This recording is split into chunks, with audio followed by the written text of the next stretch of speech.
नमस्कार दोस्तों। तो हमारी आज की कहानी का नाम है भगवान का खत। एक भक्त, एक डाकिया और एक चमत्कार।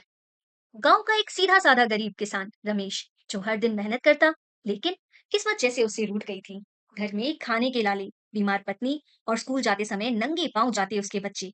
एक दिन निराश होकर वो मंदिर में जाकर भगवान से बोला, भगवान, अब और नहीं सहा जाता। अगर तू है तो मुझे जवाब दे। मैं तुझसे एक खत लिख रहा हूँ। वो घर आया, एक पुरानी कॉपी का पन्ना फाड़ा और लिखने बैठ गया। उसने लिखा, प्रभु, मैं जानता हूँ आप सबकी सुनते हैं। आज मेरी भी सुन लीजिए। मेरे पास कुछ नहीं बचा, ना खाना, ना पैसा और ना कोई उम्मीद। अगर आप मुझे 5,000 रुपए भेज सके तो मैं अपने परिवार को बचा सकूं। आपका भक्त रमेश। वो ये खत लिफाफे में डालकर पता लिखता है, भगवान जी, स्वर्गलोक, और जाकर डाक घर में डाल आया। अब कहानी में आता है एक और किरदार, हरिदेव डाकिया। जब उसने ये अजीब सा लिफाफा देखा, वो पहले हंसा, लेकिन फिर रमेश के शब्दों को पढ़कर उसकी आंखें नम हो गई। डाकिया हरिदेव ने सोचा, मैं भले भगवान ना हूं, पर शायद मैं उसकी मदद कर सकूं। उसने अपने दोस्तों से बात की, गांव के कुछ लोगों से मदद मांगी। किसी ने 100 रुपए दिए तो किसी ने 500।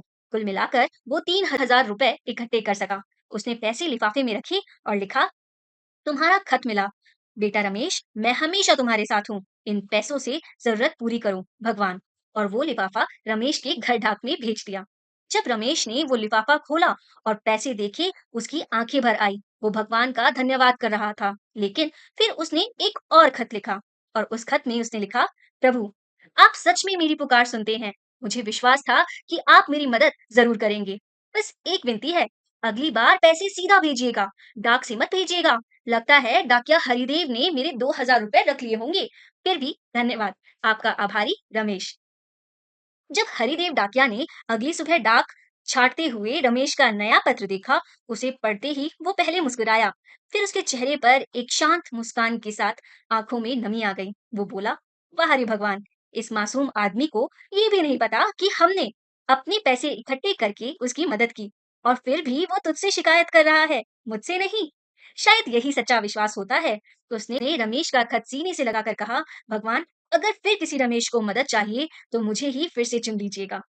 तो दोस्तों, इस कहानी से हमें ये सीख मिलती है कि कभी-कभी जिन पर हम शक करते हैं, वही हमारी मदद करते हैं, और जो चुपचाप मदद करते हैं, उन्हें श्रेय की जरूरत नहीं होती, उन्हें बस किसी की मुस्कान काफी होती है। तो दोस्तों, अगर आपको ये कहानी दिल छू गई हो तो इसे लाइक करें, शेयर करें और सब्सक्राइब करना ना भूलें। आपके एक क्लिक से ये प्रेरणा किसी और तक पहुंच सकती है। धन्यवाद दोस्तों, मिलते हैं अगली कहानी में।